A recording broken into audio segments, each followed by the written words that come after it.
रत्नागिरीच्या राजापूर तालुक्यात जामते धरणासाठी करण्यात आलेल्या भूसंपादन प्रक्रियेत प्रकल्पग्रस्तांची फसवणूक झाल्याचा गंभीर आरोप ग्रामस्थांनी केलाय। भर उन्हात संपूर्ण गावचं साखळी तिथं गावात उपोषण सुरू आहे। सांगलीच्या शिराळा तालुक्यातील शेती पाणी अभावी संकटात आली आहे।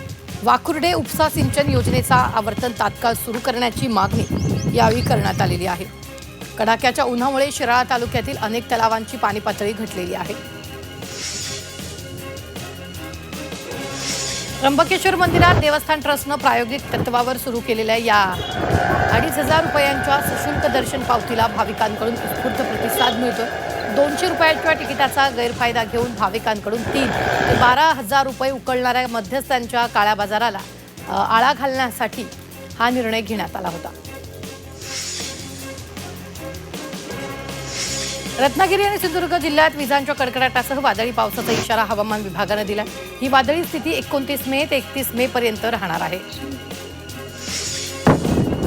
सोलापुरात शेतकरी पती पत्नीनं बैलांऐवजी स्वतः जमिनीची मशागत केली आहे। उत्तर सोलापूर तालुक्यातील कळमन गावातील ही घटना आहे। ट्रॅक्टर आणि बैलजोडी भाड्यानं घेणं परवडत नसल्यानं शेतकरी दाम्पत्यानं स्वतःच मशागत केली।